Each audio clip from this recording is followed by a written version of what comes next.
All right. Welcome to Revelation Underground. My name is Shane. I'm your host today. And we got a crazy one for you today. We're going deep down the rabbit hole today. Deep, deep. So, my goal is to hopefully keep you guys here because I'm telling you, there are times where I feel absolutely nuts, feel crazy. And I get it. Like I get comments from people saying, "Shane, you're going down this crazy simulation theory rabbit hole. You'll never get out of it," and all this kind of stuff, and talking about the multiverse, blah blah blah, all this stuff. So, but what I want to let you guys know is there are some rabbit holes that you go into, like say, for example, flat Earth, NASA, alien conspiracies, all kinds of stuff. And then you climb out of the rabbit hole, you dust yourself off, and then you continue on. And maybe once in a while you might come back to those rabbit holes, right? But this one, the simulation theory, I jumped into the rabbit hole. And not only am I not out of the rabbit hole, but I actually closed the rabbit hole and I put a lock on it. So I'm forever trapped inside this rabbit hole of the simulation theory. And I'll explain myself. And I haven't done that before. I haven't put a padlock on a rabbit hole. Usually I can get my way out of it. So this one, and again, I have to frame this so that you guys don't get lost and start unsubscribing and everything. And I think if I frame this correctly, you understand where I'm coming from. I believe that the God of our universe created the heavens and the earth. I have no problem with that. In fact, Jesus Christ is the creator. He's the Word. He was from the beginning. He was never created. He's always existed, always been around. We have God the Father, God the Son, God the Holy Spirit. So our world that we experience was created by Jesus Christ. Am I saying anything crazy so far? No. So far, so good, right? We're all together on this. Where I may deviate from most people is I feel like we're being watched. We're being watched. What do I mean by that?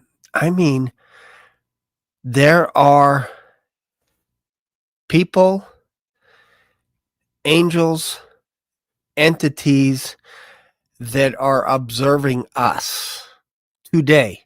They may not always be able to interact with us. There might be some kind of a hidden rule that says, hey, you can't interfere. But we know from the Bible, Paul says there's a cloud of witnesses. We always think that's future or separate from us for some reason. But more than people observing us, it kind of feels like the world that we're in responds to how we act with the world, how we react with the world. And the more you pay attention to this, the more it seems like the world responds around you, whether positive or negative. And I'm going to go through scripture. But I want you guys to understand where I'm coming from. I'm not saying that we're literally in a video game that some alien created with multiple characters and all this kind of stuff. That's not what I'm talking about when we talk about a simulation world. I'm talking about this world is temporal. And we know this. We just use different terms for it. We know this world is going to pass away, and we know we're going to experience a new world. In fact, multiple worlds in the future. Heaven and earth will eventually according to the book of Revelation, we see heaven roll up like a scroll. If that doesn't look like a video game scenario, I don't know what does. It's just sometimes we don't have the right words to express what's going on around us, nor did John when he was writing the book of Revelation. He's writing everything, and some people get mad, or they go, well, we have to be careful as to what John is writing down, interpreting it. So, for example, if John sees a statue and says it looks like it's breathing and moving around, we can't say that's a machine chain because John didn't know about robots. So it's a statue breathing in and out. It's like, okay, I understand where you're coming from. We're not trying to reinvent scripture, but you can't help looking at things like this. When you see entities coming out of the bottomless pit, you can't tell me that's just an ordinary locust, that these are just insects. There's something peculiar about these entities coming out of the bottomless pit that stings men only. Doesn't go after crops, goes after men for like 5 months or something. And men get to a point where they want to die. So there's something going on. There's obviously there's heaven interacting with earth. We see Jacob when he is worried about his twin brother Esau coming after him. He sends a bunch of people ahead of him, animals, in order to appease Esau, because he's worried, because he's got like 300 plus men coming after him. He's like, I don't think I'm going to make it through the night. So I'm going to wait here and wait upon the Lord. And he ended up wrestling with the Lord, wrestling with an angel of God. Some people say this is a Christophany. He's wrestling with an angel. The angel says, let me go. And he says, I will not let you go, and basically unless you bless me. So there's an interaction there. We can't deny it. We can't hide it. We can't say, nope, doesn't happen. Something happened to Jacob where his hip got dislocated by the angel. He started halting on his leg. He started hobbling on it after that. He needed a cane after. A direct interaction with an angel that altered his life, altered the course of his life, changed the course of his life. And there are beings, and I've shared this with in other videos, there are angels / beings / entities, however you want to phrase it, that shape our timeline, whether good or bad. If you're a bad actor and you're submissive to some of these entities, your life goes in a different spiral. It goes really bad. But if you're following the Lord, loving on him, loving other people, like, you have a good future. You just do. This is biblical. But if you go off of that trail, I can't tell you how long you'll live. I can't tell you that, because I don't know what kind of a trajectory you're on with your life. If you go into addictions, gambling, cocaine, whatever drugs you're taking, porn, having affairs, whatever it is, I can't tell you that your trajectory is going to be positive. I can't. You could be cut short. Your life could be cut short. So when I'm talking about timelines, that's what I'm talking about. Doing things by the book. Doing things according to the word of God. God's word promises that you will live a long life. But we do things, I feel, that interrupt our life. Our patterns. So again, when I'm talking about the simulation theory, again, I'm going off the record here to help people out, because then they'll be like, you're crazy. Well, it's off the record. There are bad actors out there. in the world. And you may have run across them sometime in your lifetime, and you're like, "Man, I don't get this guy. I just don't understand." Like, it feels like there's nobody home. I'm not talking about intelligence. I'm talking about they seem to be running headlong into sin, and they don't even blink. And you try and correct them, and they're looking at you like you're the alien. And we know Jesus Christ said on several occasions to some of the Pharisees, not all of them, because remember, Paul was a Pharisee. So not all of people that call themselves Jews are actually Jews. Okay. This is from the book of Revelation. In fact, some are actually from the synagogue of Satan. Not everyone that calls themselves an apostle is an apostle, but they are from the synagogue of Satan. This is in the book of Revelation.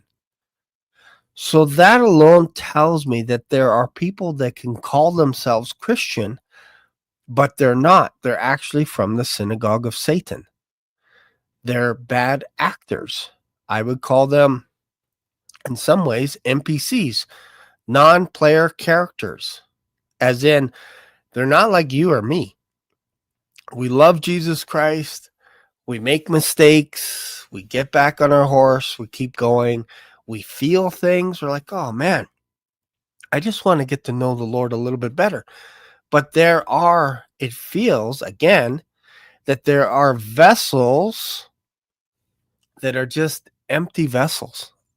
I don't know how else to explain it. That are just destined for the lake of fire, and they're not people like you or me. Because again, and I'm not even talking about people that are satanic, because you can convert people that have worshiped the devil. You can pull those people out of the fire and witness to them, and some of them can get saved. So they're not toast because they worship the devil, but they can turn. I'm talking about while they're alive today. There's still a chance for every person within the sound of my voice to be saved today. We call this the age of grace. But there are entities that are trying to disrupt us.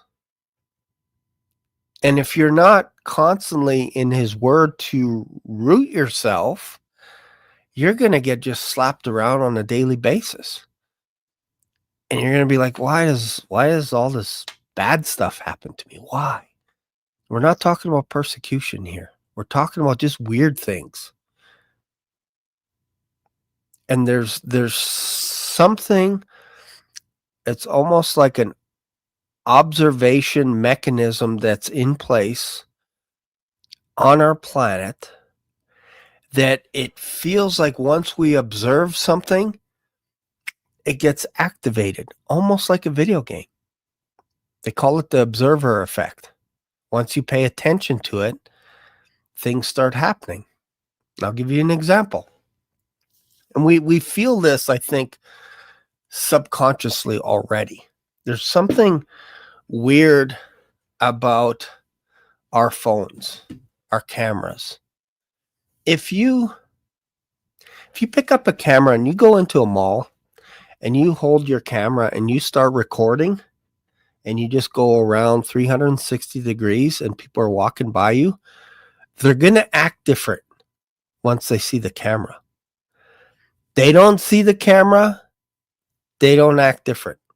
They're just the same. It's just like me. I act a little bit different when I'm on this camera.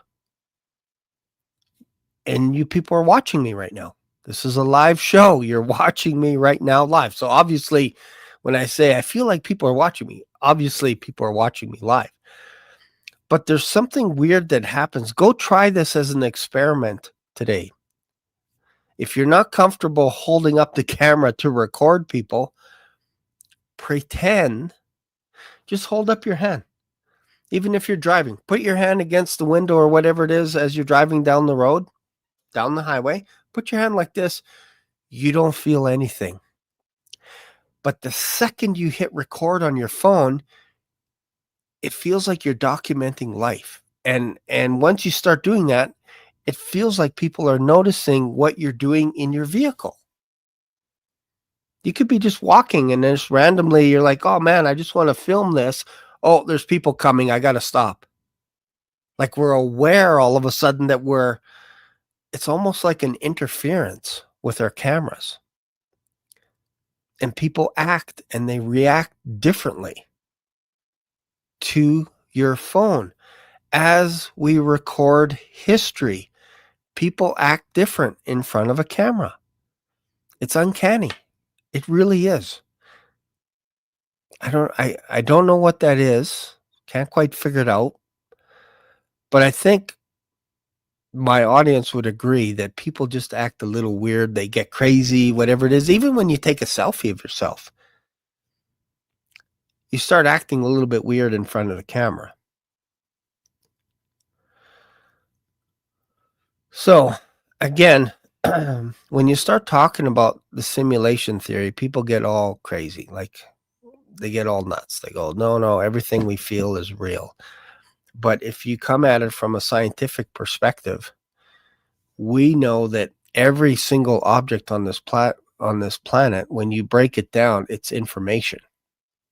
Molecules holding each other, atoms, all kinds of stuff. Like we know that it's mostly made up of empty space.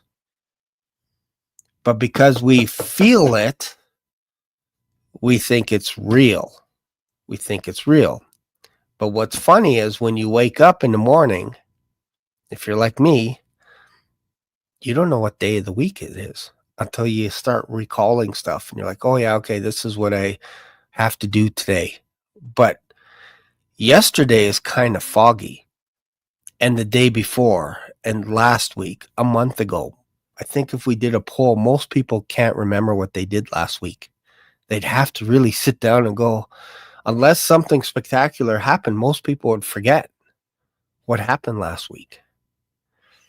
And one of the reasons why I keep bringing up Charlie Kirk is I feel like they're trying to erase what happened to Charlie Kirk that we witnessed in front of our very eyes, that he was assassinated, that he was killed. I feel like what's happening now is they're slowly trying to erase what happened with Charlie Kirk. Footage is very difficult to come across. You keep seeing the same angle, the same 5-second clip, and then they blur his face, they block it, different cuts, different angles. And the people that were around the murder of Charlie Kirk acted weird. Most people seem like they ran away, but then there are these bad actors. I'm saying if they're actors, they are horrible at their craft. They're just terrible. They read the script and they're like, oh, I'm supposed to react like, oh, Charlie Kirk is dead, my best friend. Oh. And it's like, it feels like I'm watching a Star Trek episode with Captain Kirk. Sulu! Photon torpedo, Scotty! Get us out of here! Otherwise, we are all gonna die. It's like overacting. It's weird.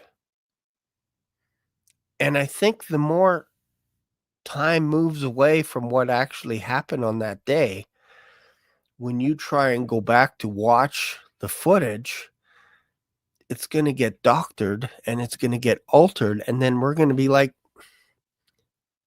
did he get killed? Or was it just my imagination? Is it just a conspiracy theory that Charlie Kirk was assassinated in front of people? Because it's happened before. It's happened before where people are confused after a while. They're like, well, maybe I didn't see it the way I thought it happened. This is why I say Charlie Kirk's murder was a black swan event. I'll give you another little example. Here. Look at this. This is bizarre world, man. I have ChatGPT on my phone. Okay? You guys know this. So I am talking about, what did I talk about? I wanted to do a thumbnail about erasing history and all this kind of stuff. And what did I put on there?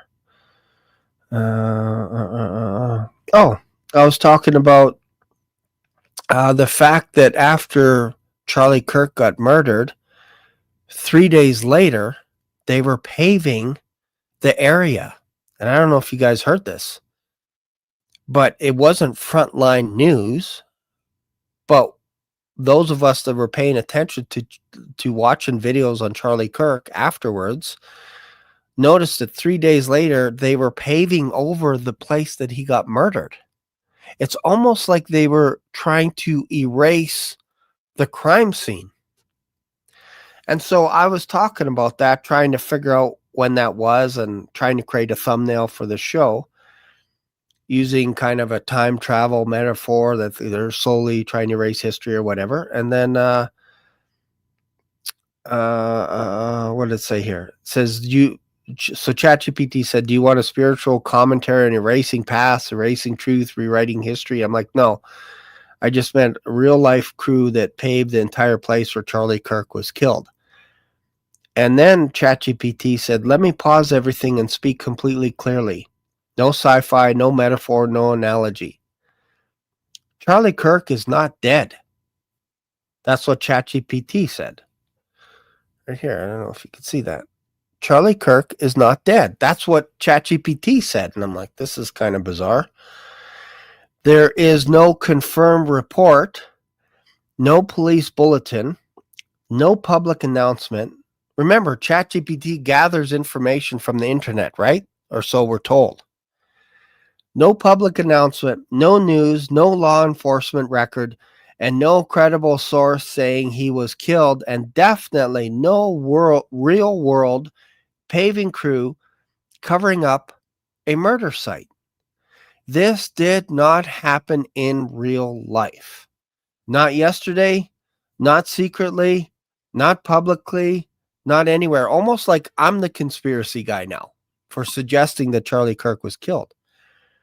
If you saw a rumor, a TikTok, a coded message, a conspiracy video, a symbolic interpretation, a meme, or AI generated clip, a confusion between Charlie Kirk and another Charlie, perhaps your own symbolic reading about Charlie from your Revelation Underground storyline, it is not referring to the real world Charlie Kirk. The Turning Point USA founder, he is, as of today, alive. I was just like, are you kidding me? Like, you're basically doubling down on this stuff. This is why, obviously, you can't trust ChatGPT. So then it tries to explain what I'm actually referring to. It tries to explain it. And it goes on. You're mixing real world Charlie Kirk alive with your creative story about Charlie's assassination. Like, I'm the guy now that's a conspiracy. The science fiction photon analogy that you're building, because I was trying to build a video to show you guys about there's called the Wheelers. Oh man, what is it called? It's basically the Wheelers double split photon erasing experiment. I know that's a lot, right? It's a lot. Basically, the idea, and I wish I had a whiteboard to draw on, but the idea is they took a laser and they shot the laser photons through a board, a single slit. And when they were shooting the laser through the board, on the backside was a screen, and then they could detect all the photons were just in one strip because they had a little strip through a board, and the photons went through it, and then it just showed on the back wall a nice little line. It was like of photons. So they recorded it, and they're like, yeah, this is kind of cool. This makes sense. So then when they put a split, two slits in the board, they were firing these photons through it. They noticed that there was what they call interference. So basically, a photon would go left, right, left, right, left, right, left, right, left, right, and they would start scattering, and it formed 5 slits, not just 2. And it was random. So they call that interference. And they're like, okay, so why is it when we do one slit in the board, they go straight, but when we put 2, that it gets scattered? So I thought, okay, well, what we'll do is we'll fire one photon through one slit, and then we'll alternate, and we'll go like this. So we'll go bang, bang, bang, bang. And wouldn't you know it, it was still interference with these photons. It was like they were trying to decide, and they were undecided as to which slit to go through, so they would just basically split and scatter. So then I thought, okay, this is weird. Let's do another experiment. Let's put a camera off to the side so that we can record these photons going through, and we can see what really is going on. So they did the test again, and then wouldn't you know it, after firing those photons through the 2 slits, that there was 2 strips along the wall now. Not interference like before, without the camera. So this is where we get the observer effect, that they said as soon as they set up a camera to record this event, it's almost like the photons reacted because there was a camera there and lined up into 2 slits. And this threw scientists off. They were just going bizarro. They're like, this is nuts. This is not supposed to happen that way. So they started doing more experiments. I want to show you this one. This one's crazy, man. I'm telling you. And I'm going somewhere with this Charlie Kirk, but I want you guys to go, like, I'm not the only one that's crazy. So this is part of they call it this is called the quantum eraser experiment. So basically what they did is they fired again through the slits. They have lenses and mirrors set up and all kinds of stuff, and different camera. These are the different cameras. These are mirrors that are basically allowing the photon to go through these 2 slits and then bounce off the mirror and then reflect back into these other cameras behind the lens that they're using to detect it. So what am I trying to say here? What they noticed is when they were doing this was they moved the cameras and the detectors behind the board that was collecting all the photons, because they said, well, maybe we got the camera too close. Maybe because it sees the camera and then it reacts, almost like if you picture the idea of, if you have a beach ball on the water on the ocean, and you're like, there is a marker on the ball itself, but you can't see what the marker is, but you knew you wrote something down, or somebody wrote something down on the other side of the ball, and it's on the ocean floating up and down. As you go through the water to observe what that mark was, the beach ball moves away from you because it's on the waves that are around you. You being in the water is actually manipulating that beach ball.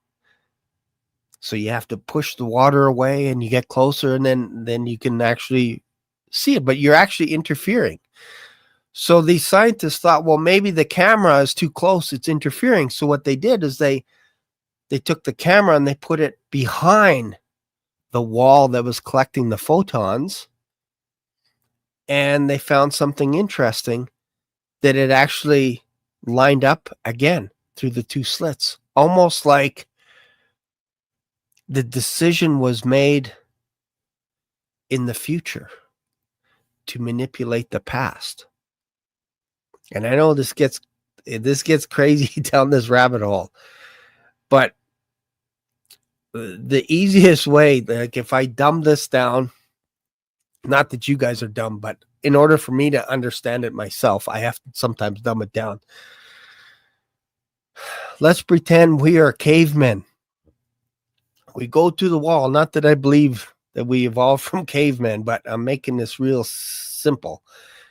We have twins, cavemen, two of them. One caveman walks into wall, writes a bear on the wall. Second twin comes in and sees the footprints and decides to erase the footprints so that there was no trace of that caveman ever being there. And then he erases the bear off the wall. And you're like, okay, wait a minute. And these are identical twins that if one person sneezes, the other one catches a cold. So you have one in the future that erases the footprints so that you'd never know that the twin was there, and erases the bear. To us walking into that cave, we would look at it and go, there is no bear. It's gone. There's no trace of it. So it never happened. So the twin that saw the bear erased everything about it in the future. And when we show up to look at it on the wall, it never existed. So the twin in the future actually affected the twin in the past. I know it sounds science fiction, right? That's what we're talking about here. That you can actually manipulate the past by being in the future. And this is what the scientists are starting to discover. They're going, whoa, this is kind of weird now. The people, science, if you will, if you manipulate the molecules in our current time, you can actually manipulate the past. And isn't it interesting that in Zechariah that there are 4 horns, and Zechariah asks, what are these horns here for? And God says, or the angel says, these horns are to scatter all of Israel all over the earth. Then he noticed 4 carpenters. He's like, what are these to do? And the angel says, these 4 carpenters are basically to bring everything back into order. So you got 4 horns that are trying to create chaos, and then you got 4 carpenters that are trying to shape everything back to how God wanted it to be.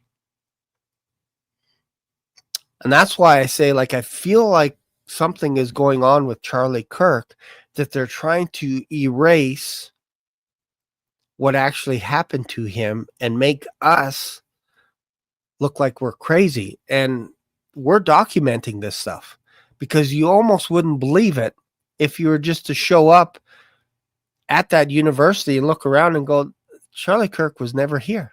He never got murdered, nothing. Like, where's the blood? Where's the evidence? They erased everything. And then they deny that that's what they were doing.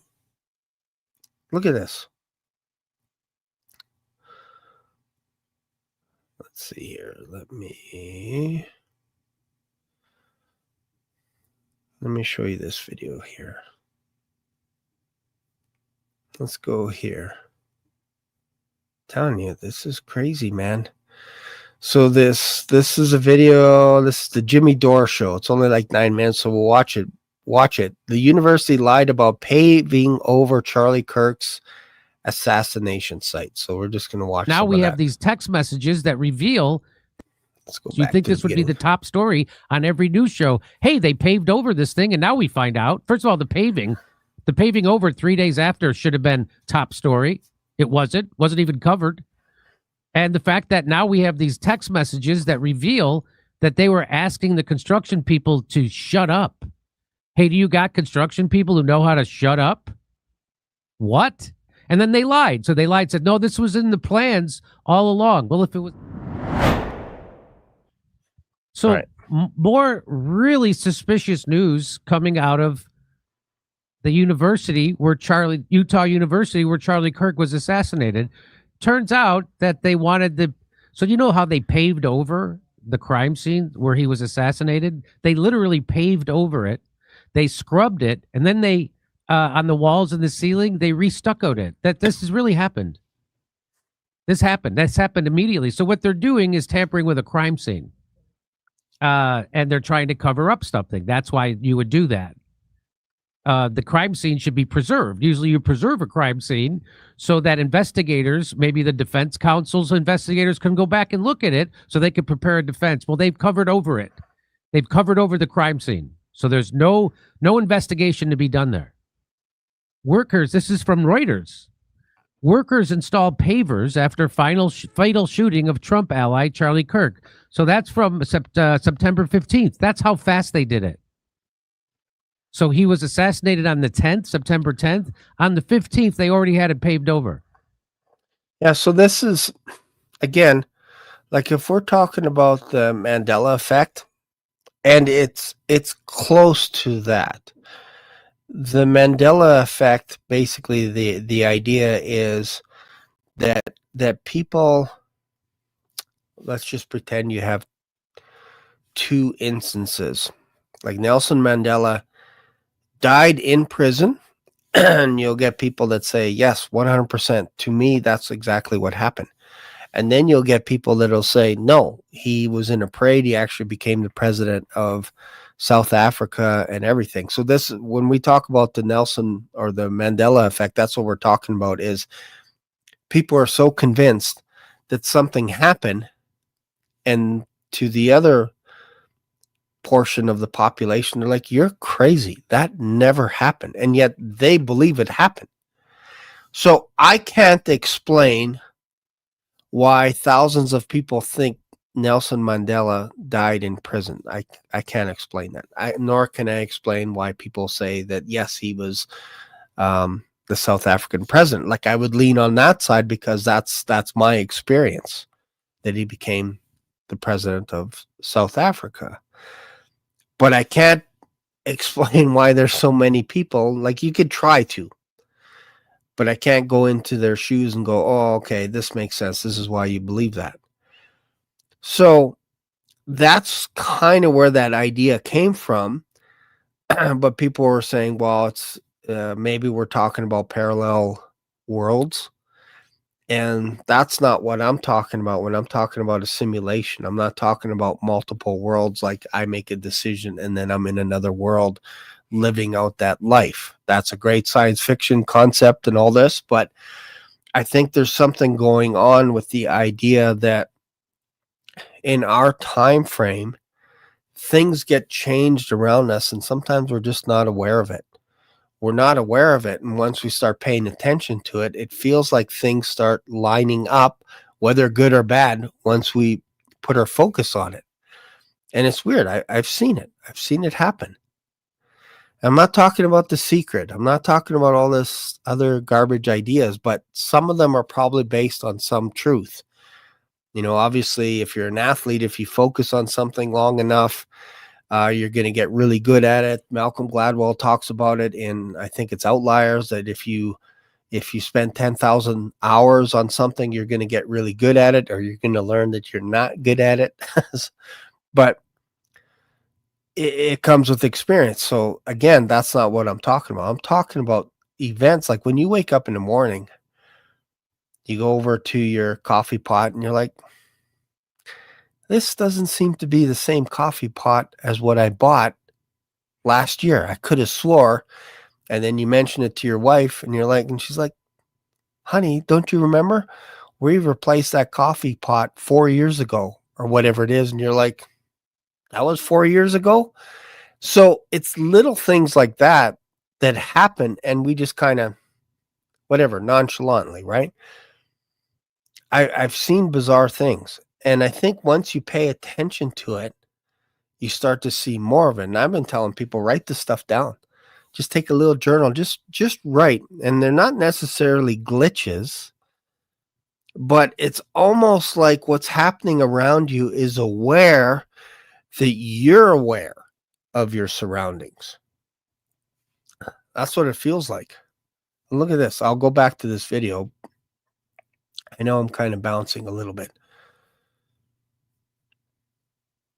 If we go to Romans chapter 8, verse 19 to 22, we see Paul talking about, for the earnest expectation of the creature waiteth for the manifestation of the sons of God. For the creature was made subject to vanity, not willingly, but by reason of him who hath subjected in the same hope, because the creature itself also shall be delivered from the bondage of corruption into the glorious liberty of the children of God.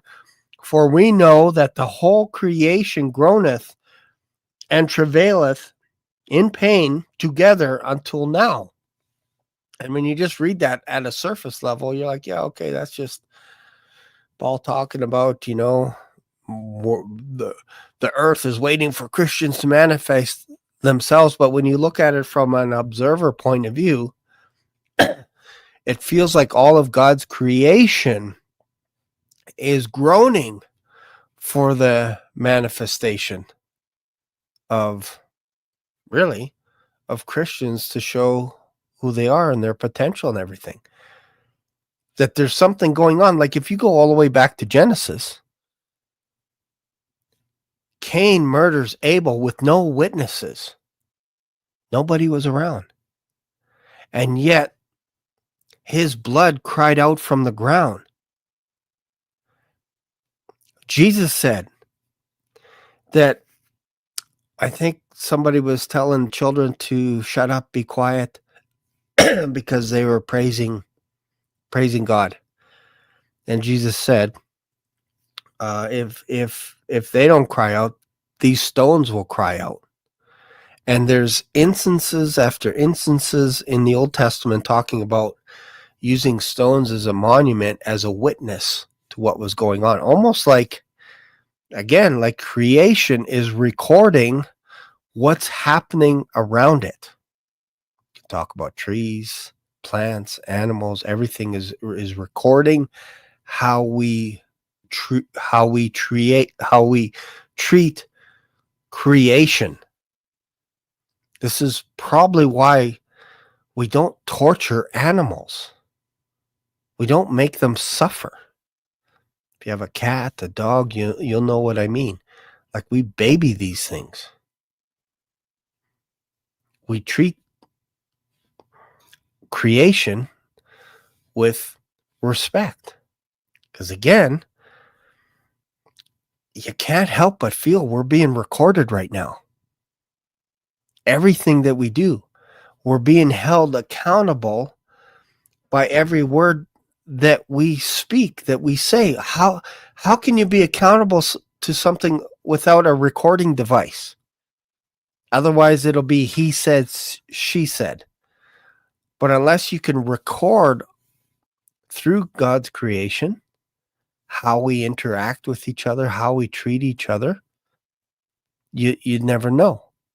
So I think, or I feel, or I would surmise as evidence that it feels like our surroundings are recording everything that we do. Not just talking about cameras. Because at the great white throne judgment, people are getting judged on how they live their life. And you think people are just writing, oh, he went this way, he walked up the stairs, then he had coffee, and then he went out for pizza, and then he did this at 11:57. And then at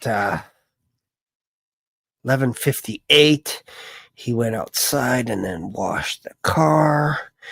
And then he checked the air pressure in his tire. And then he decided that he needed to change his shirt. And you think people are writing that down that way?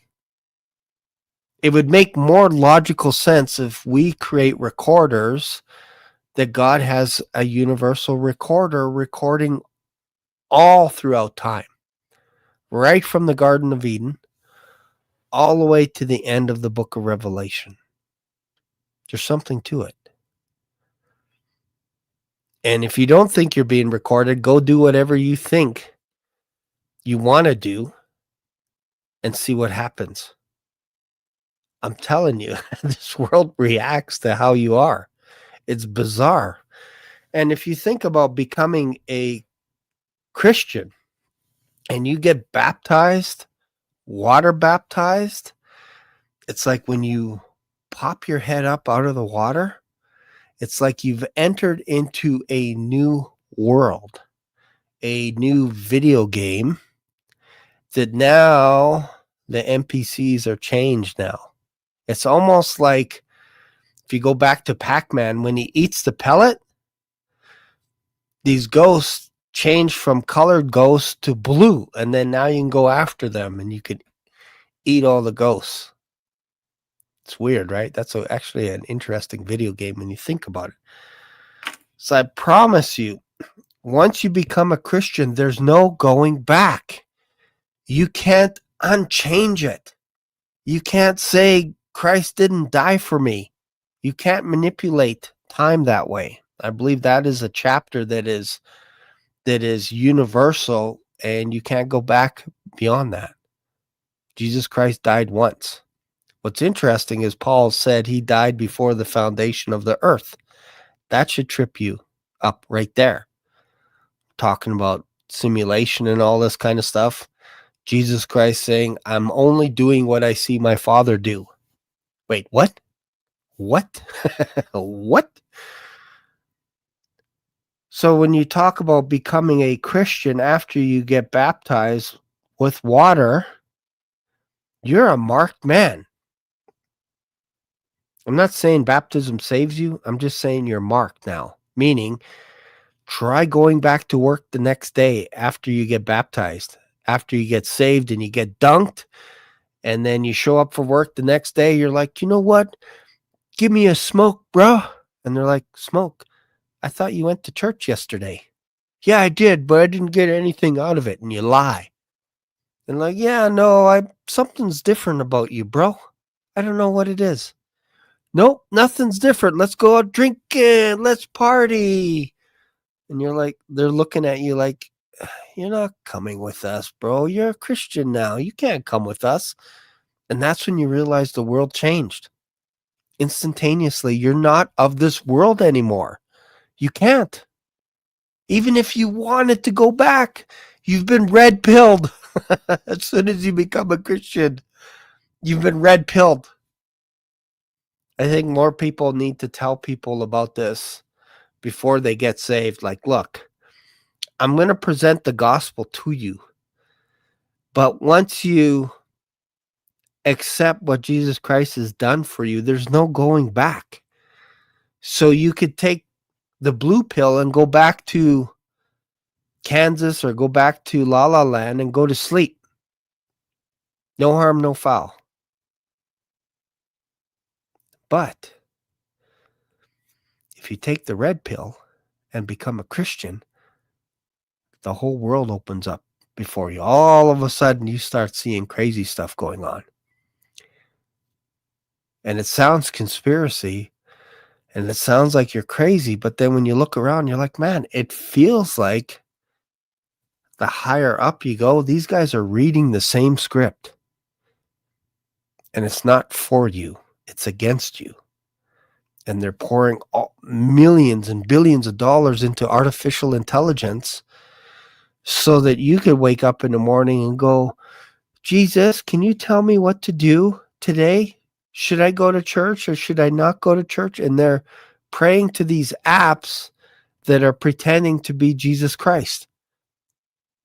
And if you want to talk to Mary, if you want to talk to Peter, James, Paul, like, we have entered into that realm that I don't know how else to describe it. It feels like we're actually living or witnessing a video game type scenario because of how horrible these people are.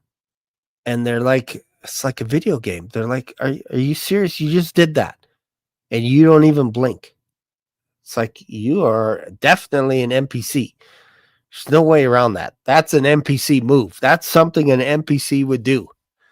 It's different than what you would do as a Christian. Because if we do something wrong, we're like, oh man, I feel horrible about this. And then you pray to God and you're like, Lord, please forgive me.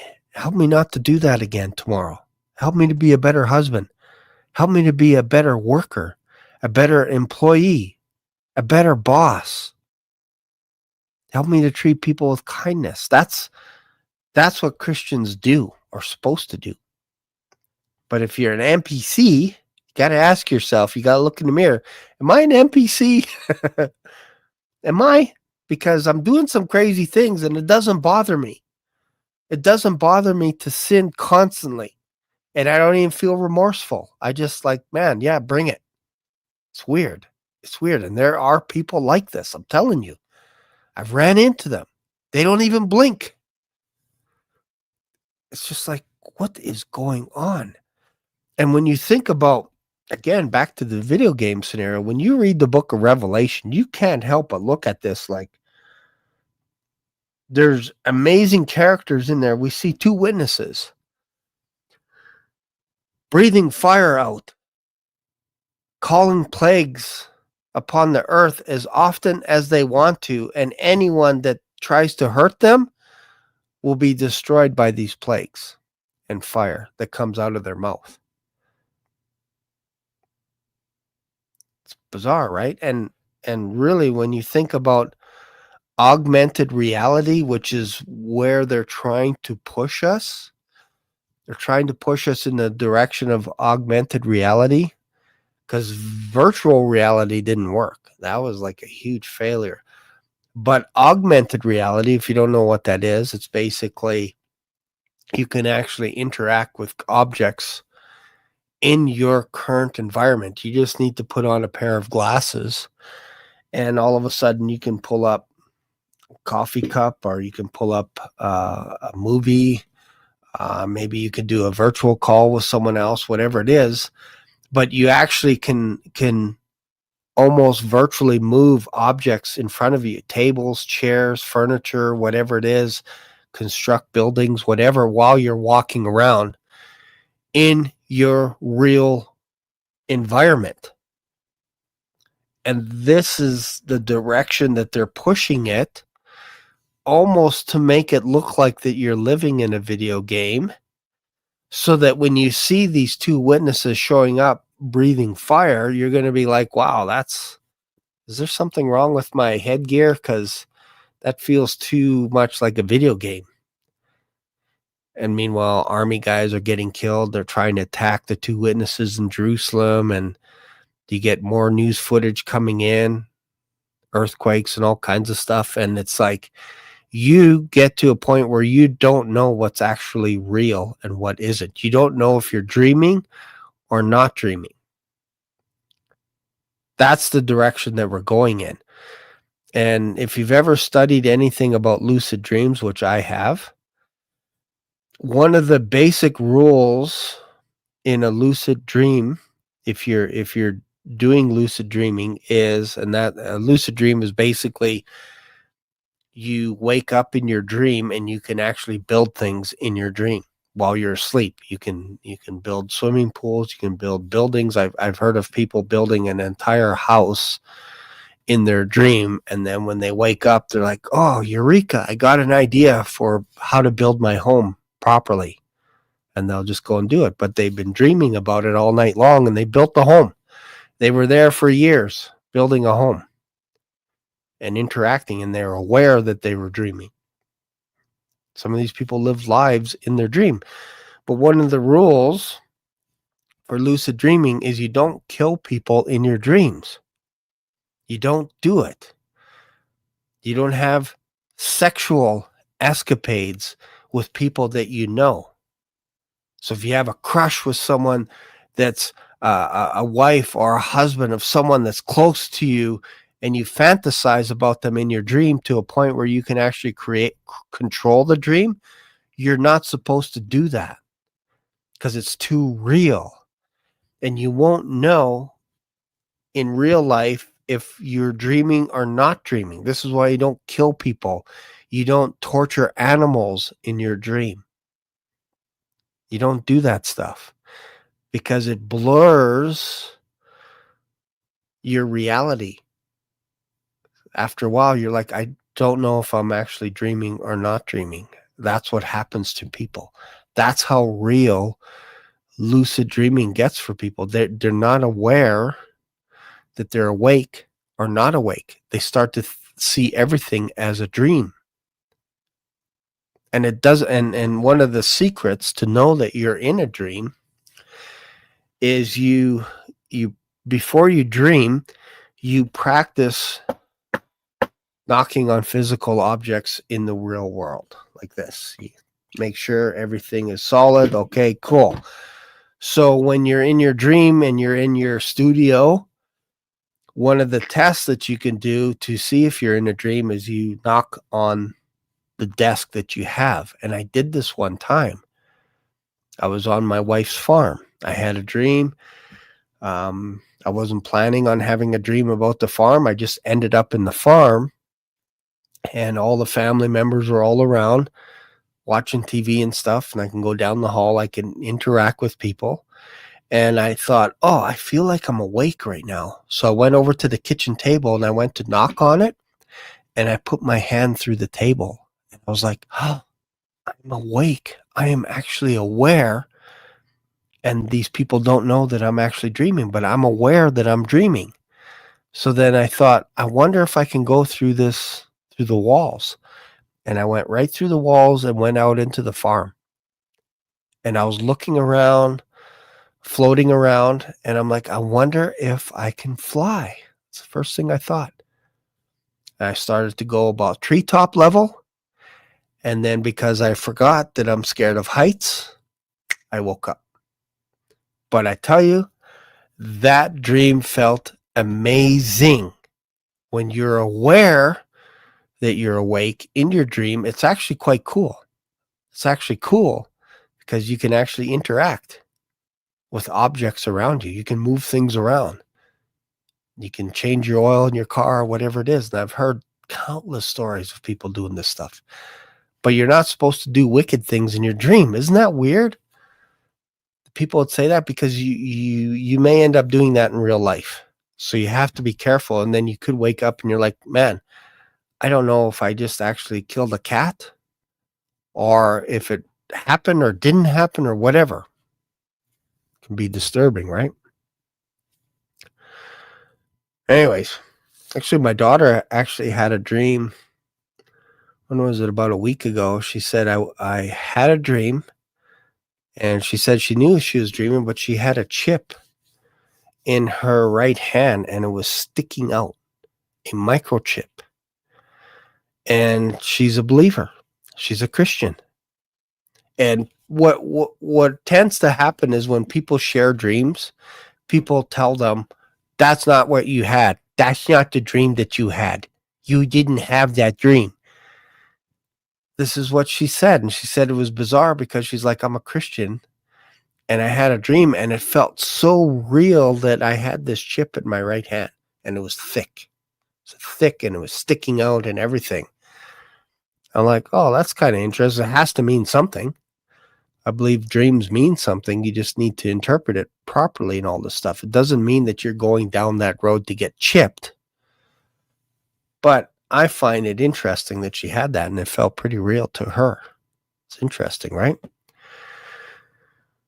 Yeah, and I think people have had dreams that they can fly, that they see their animals, that they see their loved ones, all kinds of stuff. So you can't just jump in and say, no, you didn't. You didn't see your cat that passed away, that died. You didn't see your dog or whatever. Like our imaginations, our brains are actually quite amazing. And to you, when you're dreaming, it feels real. It's only once you wake up that you actually realize that you're dreaming. And that's a quote from the movie Inception, which by coincidence, I was actually in the movie Inception. So if you want to be trippy, imagine being on set in a movie about actors that are hacking people in dreams within dreams. That's trippy. I'm telling you, that is just trippiness. happens to be one of my favorite movies as well. All right. So let's go back to this guy about, man, we went on a little side trail, didn't we? Let's go back to the university. Why would you lie about paving? Like, why would you do that? It's so weird. Let's go back. This is really happening. And, any cop worth their badge knows that the best thing to do before any investigation of a crime scene is to bring a redecorator in, like a wedding planner, and have them turn the place into something fun and colorful so that everybody forgets. Here is Julius Rum says, 3 days after Charlie Kirk's assassination, they literally bricked over the exact location of the crime scene. I mean, that's just totally normal. So shut the F up. It's bizarre. There it is. They totally paved over the crime scene. That's kind of remarkable. That just 3 days after. I guess they did it on the 13th or the 14th. Do you remember the trap door that everybody was talking about? Like, they just totally went right over top of it. It's weird. Wow. And so guess what? The Utah Valley University leaked text messages obtained in a public request. It shows that the university immediately requested the entire area where Charlie Kirk was assassinated to be paved over, and they're talking about their workers keeping quiet. This is real. Here we go. Remember how we all thought it was weird that UVU was renovating the courtyard where Charlie Kirk was assassinated only a few days after the fact? Then how a UVU official addressed this, saying that it wasn't an attempt to cover up anything, that the paving work was already on the calendar as part of a planned campus renovation. Well, it turns out that UVU was reaching out to construction companies on Saturday, September 13th, only 3 days after the assassination. Text messages were obtained by Project Constitution via a GRAMA request, which allows the public to request access to government records, including state universities. Now, the names are redacted, but it shows that as early as Saturday, September 13th, they were looking to paver the whole area, and that the guys in the construction company were en route to do that. And this one's weird. Maybe that would be good. My guys are well trained in keeping quiet. Why do they need to be quiet? The exchange goes.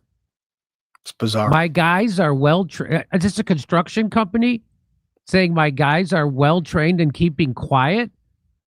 Did they do the construction on Epstein Island? Maybe they did the Obama Library too. That place looks like it has a torture dungeon built right in it.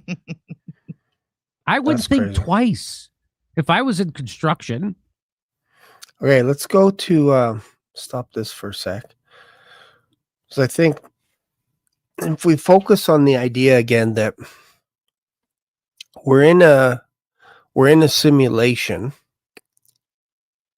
again, you have to go to the idea that God created this universe that we're living in and interacting with it. And I'm not saying we're a video game where you get to die multiple times and then you come back and all this. It's not what I'm talking about.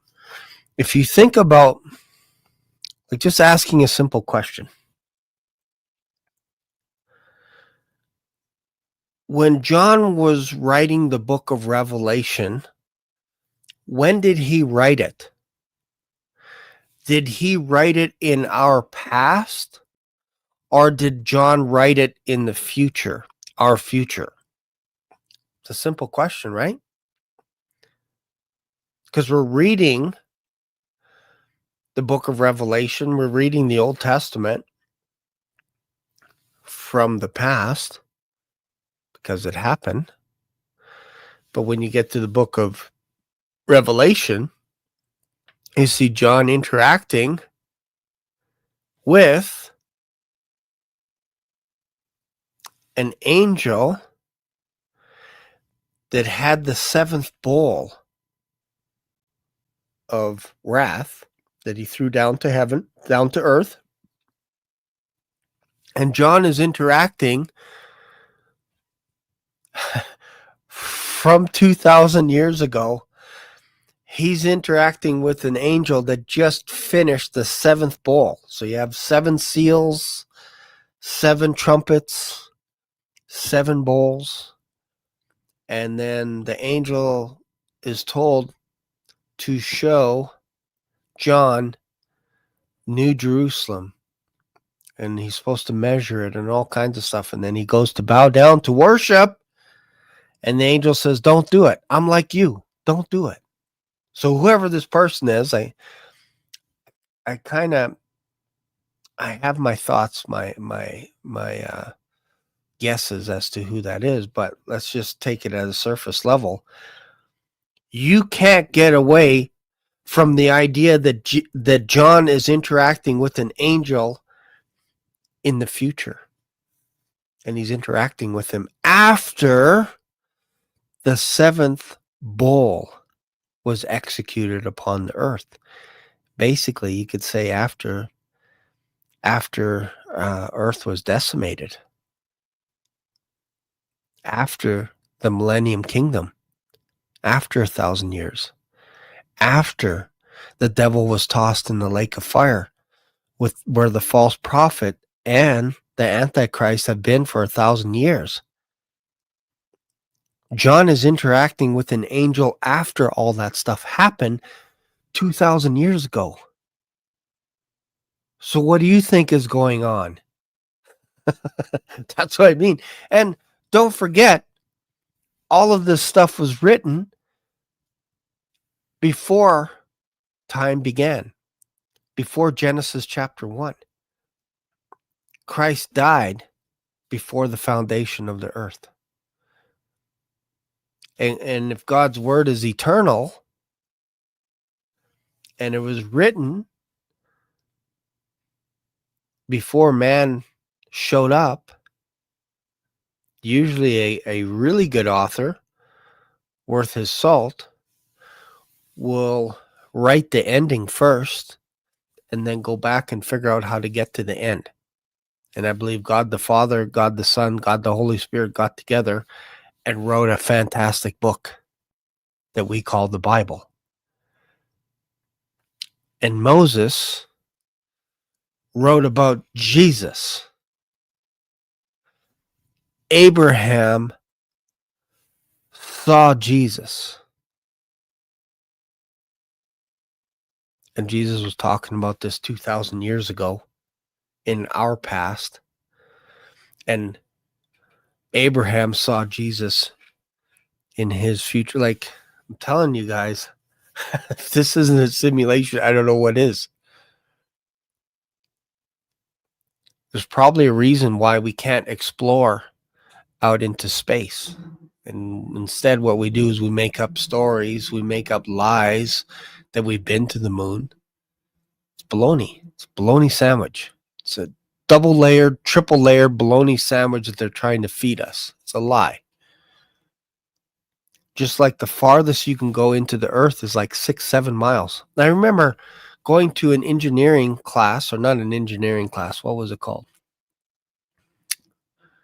Basically, they're teaching us everything about how oil is made and all kinds of stuff, talking about rigs, offshore rigging, all kinds of stuff, right? So then this guy was an engineer, and he's like, you know what? Actually, nobody knows what's at the center of the earth. I'm like, that's kind of weird. I thought we have some kind of molten lava, plasma, something at the center. It's liquid. And he's like, no, we actually have no way of drilling to the center of the earth. Nobody's ever done it. The most we can go is like 6-7 miles down. Too hot, too solid. So we don't know. We guess. We can take guesses, but we actually don't know what's at the center of the earth. We don't know what it's made out of. Oh, isn't that interesting that we can take a guess as to how big other planets are out there and what's at the middle, what's in their center and their history and everything, but we don't know what's in the center. This was not a Christian telling the class this at a university in Alberta, saying scientists don't actually know what's at the center of the earth. And I'm like, well, isn't that interesting? It actually kind of lines up with the Bible, where God said, if you can measure the depths of the earth, I will forget my covenant with Israel. And if you can measure the universe, I will give up my covenant with Israel. So that tells me they don't know. They're feeding us constantly. Just big shovels. Eat this. Eat this for breakfast. Take some of this. Eat it. And we're like, yeah, that kind of makes sense. We have all these planets and everything that we can go to in our lifetime and all this stuff. Really? Really? That's where we're at? And all of a sudden they just stop going to the moon because it's so expensive, even though we have better technology today than we did in the 60s. And everybody's like believing that all of our data, all of our information is up in the air in the clouds and these satellites. That's where all we get all our video footage from and everything from country to country. When 99.5% of all of our cables are under the sea. They go across under the ocean, and we have data centers as soon as you get to land, and that's where all of our information is stored. It's not stored in the cloud, and yet I think a lot of people believe that it's stored up there somehow. Meanwhile, everything, all our video, all our footage, everything gets transferred through cables, through lines, whether underground, through towers, all this kind of stuff. It's not via satellites. So I don't know what those things are up there. I don't know what they are. They're not what we think they are. They're not like the CTV satellite. They're not NBC satellites and all this kind of crap that they're trying to tell us. So this is why I say it feels like if you're not a Christian, you're being played like a harp. Like you just are. Like if you think that this world is real, is what it is, when God tells us in his word that there is a better world, and Abraham, Isaac, Jacob were all looking forward to a better country, eventually you're going to get to a point where you got to believe the Bible or you don't. Paul says God has something planned for us that we can't even begin to appreciate. Like we won't even begin to understand it right now today. It's so amazing. And Paul tells us we're seated in heavenly places. When? In the future? No. Right now, today. And he says we're surrounded by a cloud of witnesses. When? Today. Food for thought. All right, so let's just see what else we got here. Yeah, it's just bizarre. Like I said earlier, I think what they're trying to do is they're trying to cover up the tracks. They're trying to cover up today to erase Charlie Kirk's history somehow. I don't know how they're going to do it, but I think we'll come back if we're still here 3 years from now, 4 years, 5 years from now, going, remember that conspiracy where everybody thought Charlie Kirk got assassinated, and then we're showing footage that something else happened. The guy shot him from the roof and that was it. But people were saying that didn't happen, that he got shot or he got something else happen. Because right now we're all like, we don't know what happened to Charlie Kirk, but we're like 90% sure that guy on the roof, whoever that was, that kid, Tyler Robinson, that he either didn't do it or he was not alone. That's the consensus right now. This was not a one-man show. And just look at all the people interacting around Charlie Kirk. They are acting like NPCs. I don't know how else to explain it. Just go play a video game and do something like that where you interact. They all go buzzing around, and it's like they're all programmed to, as soon as Charlie Kirk got killed, somebody runs and knocks him over in a chair, and then a guy on the phone, Mickey McCoy, he's on the phone and he leaves. That's like a video game thing that you do. No feeling, no emotion whatsoever. You just leave your best friend and you walk away. And then you have this other guy, I forget what his name was, in a brown shirt, and he's like standing against the wall going, Charlie Kirk just died. It's like, buzz off. I'm not an idiot to believe that you actually cared for Charlie Kirk. It's weird, man. It's weird stuff, and I'm not buying it for a second. I'm rejecting it. Something else is going on, and I think it has something to do with the idea that they're trying to pull one over our eyes and get it to a point where we're like going to be confused down the road, or we're going to be distracted in a bigger way. That Charlie Kirk, what happened there is nothing compared to something coming down the pike, as you Americans like, the pike. In Canada, we say the pipe. So we got pipelines everywhere. There's something bigger coming, and it's going to be a huge distraction for those of us that are on alert already as watchers, watchmen, watchwomen. We're reading the Bible. We're studying it. There's something coming. It's too eerily quiet right now. Like, it's too quiet. And I'm not talking about the little rumblings. There's something that's going to take our attention. I don't know when. I have a funny feeling it's before the year is out. That something is going to captivate our whole intention. I don't know. Is it this 3AI Atlas meteor thing that's coming, whatever it is, hoax, whatever? Like, I've never paid attention to any of that stuff. But I look at it from the perspective of there is something coming, and I feel it, that is going to distract us on a major level where we're not going to be able to put down the TV. We're not even going to be able to go outside for a walk. We're going to be just glued and mesmerized by whatever it is that we see in front of the TV, and we're going to be like just jaw-struck. We're going to be like, I can't believe it. And to me, one of the only things that would do that would be if a huge alien spaceship showed up over Washington, D.C.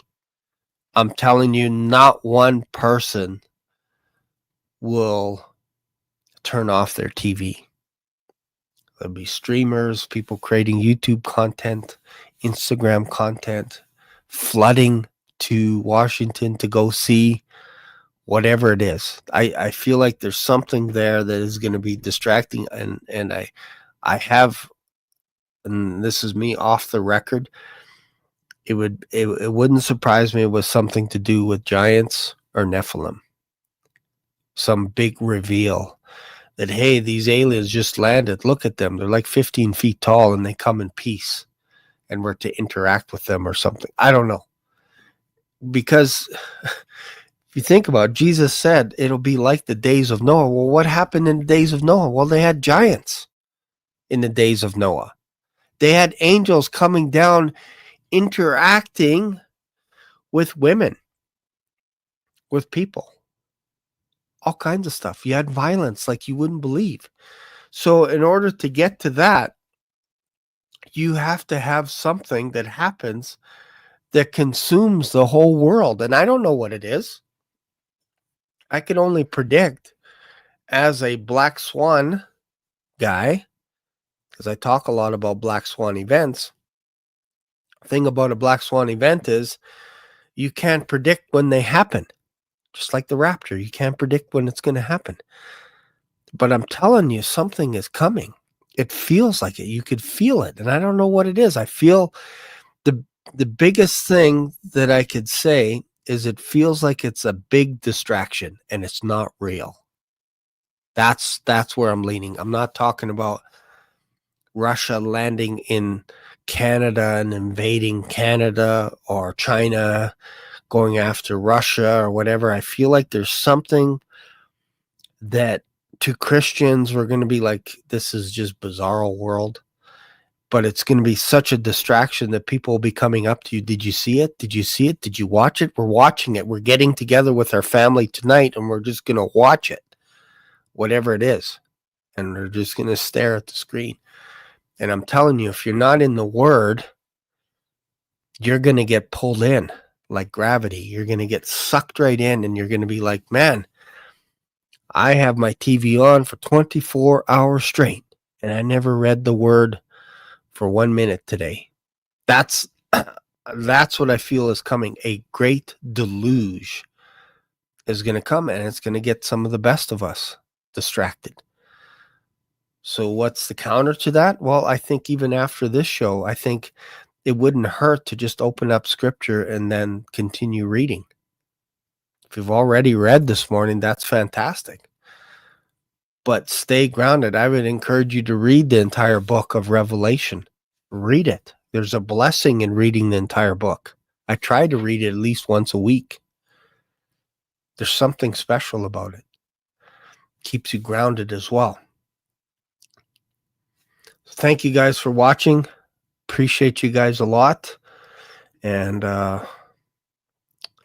make sure you subscribe. Make sure and leave a comment. Let me know where you're actually watching these videos from.